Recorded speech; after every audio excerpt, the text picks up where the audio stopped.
Sisifile Mthwakazo Muhle silamukela njalo kwesinye isiqephu sethu sezindaba ngomsakazo we-Citizens Movement Radio. Namhla kungolwesine zili-13 kuLwezi ngomnyaka ka-2025. Indaba lizethulelwa nguKhethiwe Chuma. Ngesikhangele kwesihamba phambili namhlanje. uSikhala ubuyele njalo enkantolo kwele South Africa ukuyalalela isicelo sakhe sebail.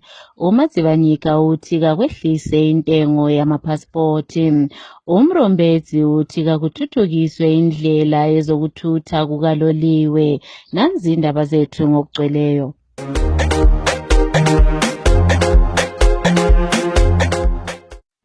Usopolitiki kanti njalo wayemela izengeza West edalele parliamente umhlonishwa uJob Sikhala uye wabuyela enkantolo kwele Pretoria eSouth Africa namhlanje ukuyalalela isicelo sakhe sebail. uSikhala wetheswa amacala okutholakala elamabhomba kanti njalo uthi lezi zinto zafakwa emoteni yakhe ilabo aphikisana labo kwezepolitiki.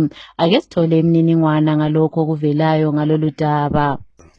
Politician and human rights lawyer Job Sikhala, together with his co-accused uncle Alexander Tema, were granted bail of 10,000 rands each by the Pretoria Magistrates Court in South Africa this morning. The two were arrested last week after 26 blasting cartridges and 15 capped fuse connectors were found in their vehicle in Pretoria by South African Police Service, SAPS. The case has now been moved to February 3, 2026 to allow investigations to continue. Sikhala, a former St. Mary's MP, briefly told reporters that he believes in South Africa's judiciary and maintains that the explosives were planted in his car. Let's hear him speaking. I believe that South Africa has an independent judiciary. Here there is no fedja things. Yes. There is no fedja judiciary. There are no fedja investigations. They have found out that these things have been planted in our car. Meanwhile, in a statement following the bail ruling, the National Democratic Working Group, NDWG, where Sikhala serves as chairman and chief facilitator, expressed satisfaction with the court's decision, commending the South African judiciary for its fairness and independence. The NDWG said the granting of bail marks an important step towards Sikhala's freedom and demonstrates the impartiality and integrity of South Africa's justice system. In a separate case in Zimbabwe, Robert Mugabe Jr., who was being charged for illegal possession of drugs, has been fined $300. In addition to the fine, Robert Jr. was sentenced to 3 months imprisonment, which were wholly suspended on condition that he does not commit a similar offense. Reporting for Citizen Movement Radio News, I am Langton Mwanaka. Omela imbizo edalele parliamente umhlonishwa uKhobani Matsibanyika usememezele ukuba uhulumende akehlise intengo yamapassport ukuze izakhamizi zenelise ukuthola la amaphepha okuhambisa. Ekhuluma eparliamente kuliviki, umhlonishwa uMatsibanyika uthi intengo yamapassport ekhona ngalesi sikhathi iningi labantu abalifinyeleli ikakhulu labo abampofu. Ake sizweni umhlonishwa uMatsibanyika ekhuluma. Section 33, subsection 3 of our National Constitution of Zimbabwe provides that passports and other travel documents are a fundamental right which Zimbabweans across the latitude and the longitude of this country must access. Under our current circumstances in Zimbabwe, to obtain an ordinary passport, you need to fork out $170 at the moment. But if you compare these $170 with countries in the Southern region, you will find that we are paying our charges in Zimbabwe are exorbitant. Let me give an example. In South Africa, the cost of a passport is equivalent to the price of an ordinary passport is equivalent to $40. In Botswana, the cost of an ordinary passport is equivalent to US $30. So look at this staggering difference between Zimbabwe charges on passports and other countries in the region. This clearly indicates that the right to passport is not accessible. The right to passport and the travel documents is beyond the reach of men in this country. I therefore raised this fundamental issue in Parliament yesterday. The Honourable Minister did not respond to the best of our expectations. So it is very important that we raise this issue, and also to add on to that one, we expect the passport to be reduced to around $50 US for ordinary passports.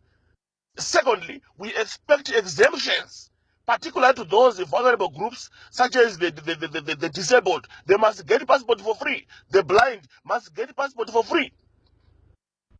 So it is my humble submission that the current government or the current dispensation has failed dismally to ensure that a fundamental right to passport and travel documents is given to the majority of Zimbabweans. It is now a very serious crisis that we need to be addressed as a matter of urgency. Omela omama etalele ephalamende esabelweni saseMashonaland West umhlonitshwa uMutha Mrombetsi usetheka kube le mali ebekwayo ukuze usize ugatsha lwezokuthutha ngololiwe iNational Railways of Zimbabwe ukuze bathuthukise indlela yabo abathuthisa ngayo abantu kufike ezingeni eliphezulu. Ekhuluma emhlanganweni lapho bekuhlaziywa khona ngezemali, umhlonitshwa Mrombetsi uthe iZimbabwe kumele ifunde okuningi kwele China lapho abalendlela ephucukileyo kakhulu kwezokuthutha ngololiwe. Ake sizweni umhlonitshwa uMrombetsi ekhuluma. Indeed, if NRZ is going to get money from the fiscus, it should be money for modernization. It should be money for the complete overhaul of the railway system in Zimbabwe. If because we cannot continue to fund NRZ in its current state. It's outdated, and the world has moved on. You know, for an example, in China, you have trains that travel 1,400 kilometers in about 4.5 hours to 5 hours. Why should we continue to have our people travel a distance of, say, 400 kilometers in over 10 hours?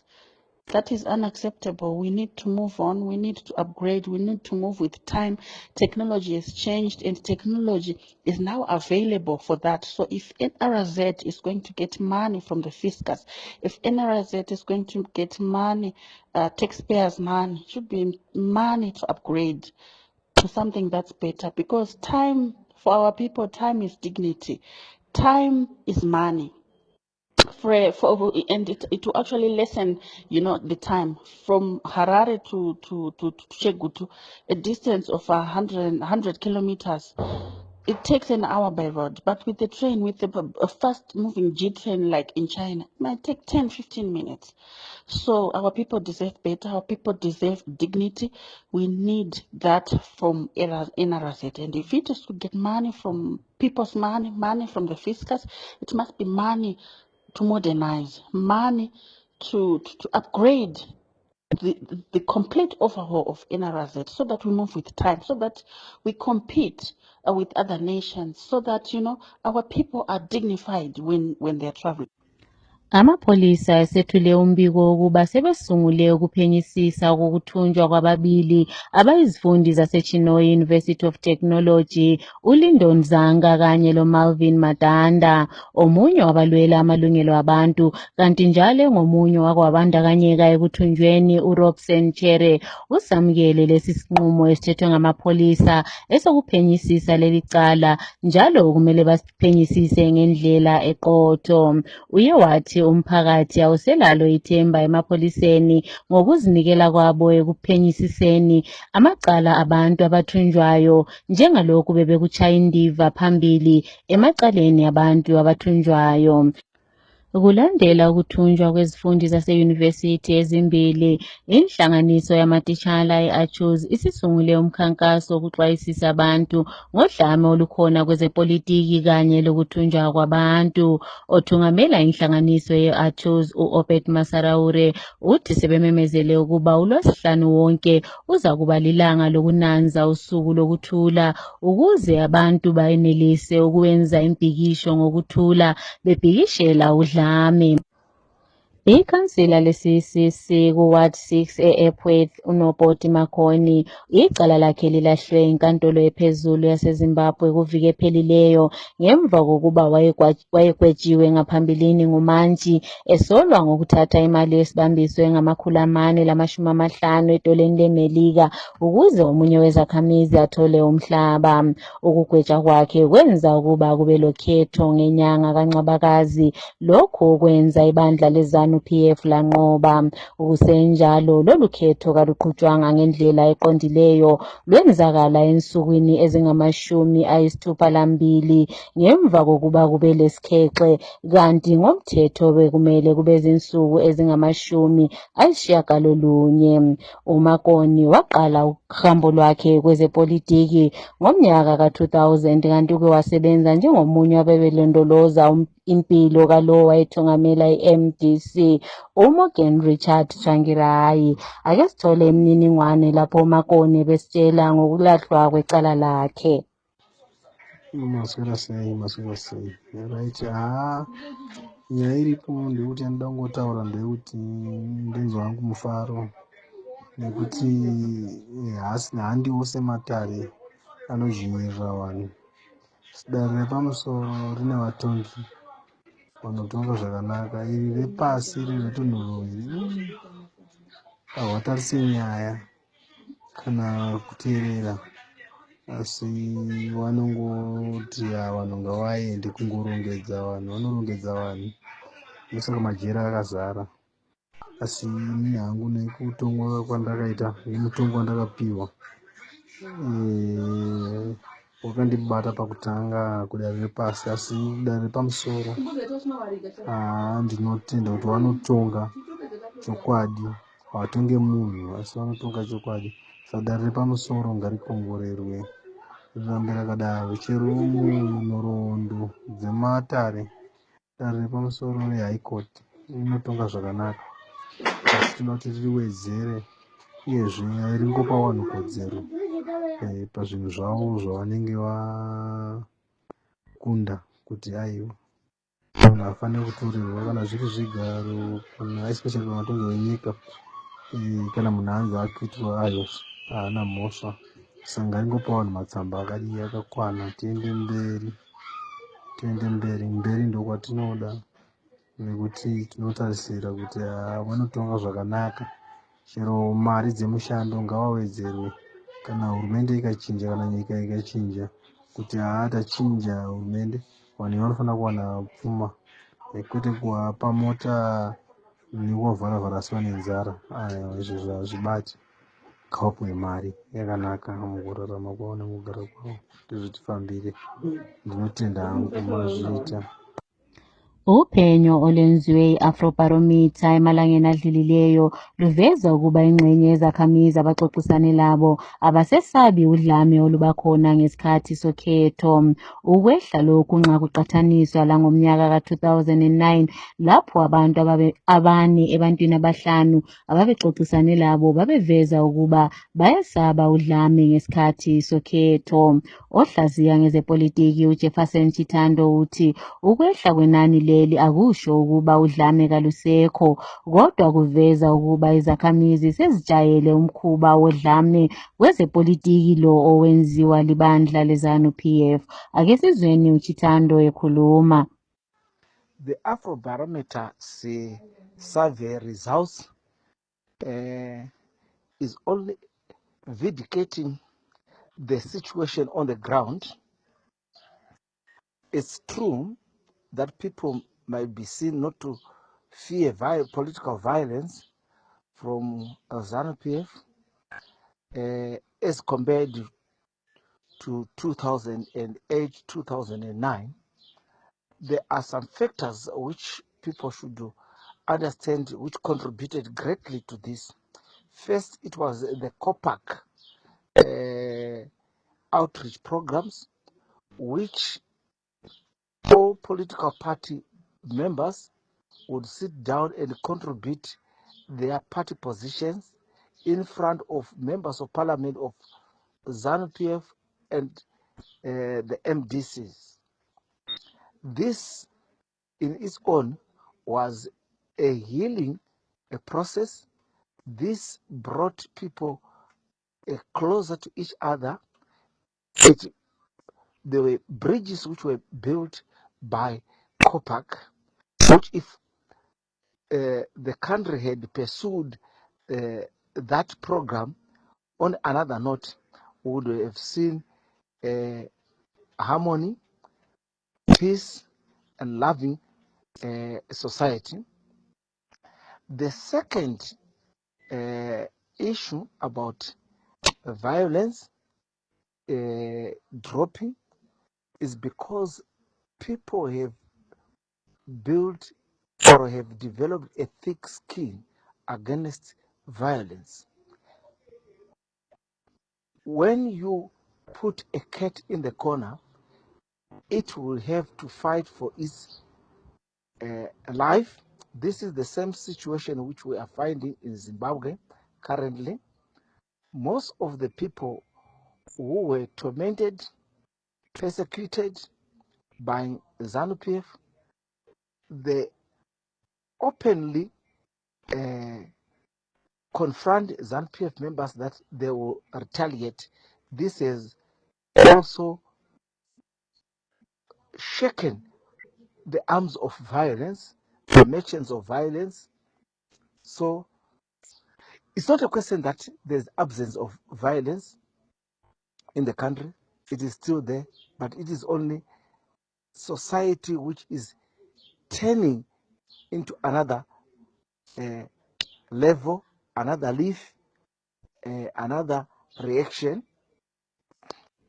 Abachuphi bezindaba kuhulumende bathi umongameli waseZambia uHakainde Hichilema uzabe kwele Zimbabwe kusasa ngokuvakatsha okusemthethweni. Lokhu kuzaba yikuvakatsha kwakuqala kukaHichilema selokhu wangena embusweni. Okumangazayo uhulumende kaHichilema ubengela budlelwano obuhle lombuso kaEmmerson Mnangagwa. Lokhu kwabuye kwaphamjaniswa lukhetho olwenzakalayo ngomnyaka ka-2023 lapho iZambia yalusola lelo khetho njengoba lwalwebiwe ngumnangagwa. Othungamela ibandla eliphikisayo kwele Tanzania uTundu Lissu uza kuqhubeka evalelwe njengoba kushushiswa kwecala lakhe kuye kwamiswa ngoLwesibili. Ukumiswa kokushushiswa kwecala lakhe kuza ngemva kokuba uLissu enze isicelo esala ukuba omunye wabafakazi afakaze njengoba engazivezi ukuthi ungubani njalo esebenzisa ibizo lokuba unguP11. Inkantolo yacela esinye isikhathi ukuze iphenyisise isicelo sikaLissu. Lo othungamela ibandla leChadema wetheswa amacala okuzama ukugedula umbuso. Ngesikhangele kwezemidlalo, iqembu labobaba elenguqu elesizwe ama-Warriors base-Saudi Arabia lapho abakhangelelwe ukuba babe lomdlalo wabo wokuzwisisana le-Algeria namhlanje. Umdlalo lo uza kudlalelwa ePrince Abdul e-Al Fassia Stadium njalo uza kuqala ngehola lesithupha lengxenye ngesikhathi sasekhaya. Ukugcina kwamaqembu lawo kudlala kwenzakala eminyakeni emihlanu eyedlulayo enkundleni ye-National Sports, kanti njalo umdlalo lo waphela ungutshikilo bhanqa 2-2. Amaqembu lawo mabili athi aza kuthatha lo umdlalo njengokulungiselela imidlalo ye-AFCON eza kuba khona eMorocco kunyanga ezayo. Umkhankaso wokudlalela ukuyadlala ku-World Cup lokhu uqhubekela phambili lapho amazwe amane kuzwekazi le-Afrika elokhu esancintisana ukuze athole indawo yokuyadlala. Le imidlalo iza kudlalwa ngama-playoffs kanti iNigeria iza kudlala leGabon bese kusithi iDRC yona idlale leCameroon namhlanje kusihlwa kwele Morocco emidlalweni yama-playoff semi-final. Ababili abaza kunqoba laba baza kubhekana ukuze bathole itikiti lokuyadlala bemelele izwekazi lase-Afrika emidlalweni ye-World Cup.